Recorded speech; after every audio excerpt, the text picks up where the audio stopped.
Bounce back na malala ang ginawa ng Minnesota Timberwolves sa Game 3 mga kabasketball. Nasurpresa ang OKC sa isang magic bunot ng Timberwolves. At ang pagtambak na ito ng Timberwolves ay pwede nating sabihin ay isang pruweba na kapag hinayaang maglaro ang mga players ng playoff basketball ay ibang-iba ang OKC. Nakaisa ang Minnesota Timberwolves kanina sa pagtambak nila rito sa OKC mga kabasketball. 42 lang naman ang itinambak, 143-101.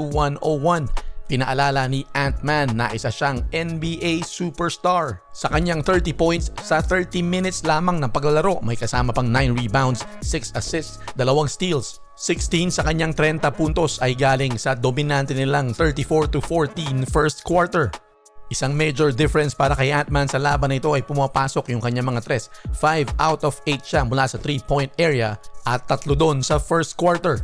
At hindi lang yun, mas agresibo rin siya ngayon sa pag-atake sa loob na yun naman talaga ang isa sa mga strengths niya bago siya nagsimulang magtitira ng mga tres. Ito rin ang unang laban kung saan pumutok yung mga reserves ng Timberwolves. Itong sina Naz Reid, Donte DiVincenzo at si Nickeil Alexander-Walker. Tumira sila ng 11 out of 17 at 6 out of 9 mula sa tres.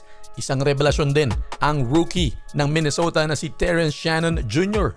na ipinasok sa second quarter at gumawa ng 9 points sa loob lamang ng 4 minutes. Bago ang Game 3 kanina sa pagitan ng Minnesota Timberwolves at OKC Thunder, maraming pumupuna sa tawagan dahil parang napakanipis nito kapag OKC ang may hawak ng bola, pero kapag ka naman depensa ay maluwag ang mga referee at pinapayagan ang mga hawak, ang mga tulak at pati pagtapik.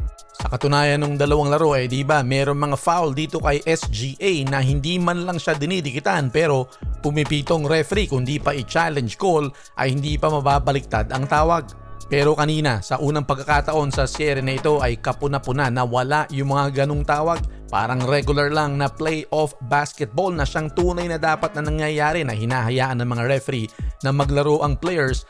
Kung tutusin, lamang pa nga sa free throws ang OKC sa laban na ito, 19-17 lamang ng Timberwolves. At hinahayaan pa rin ng kaunti ng referee ang OKC gaya nito. Si Lu Dort, tignan nyo, hinahampas yung kamay, braso nitong si Rudy Gobert. At pagbalik sa kabila, pagkatapos matirahan ng tres ni Ant-Man ay tinutulak pa niya. Yan, nagagantiyan tuloy sila, di ba? Ang interesting dito at ang dapat nating abangan ay paano kaya ang magiging tawagan na naman sa Game 4.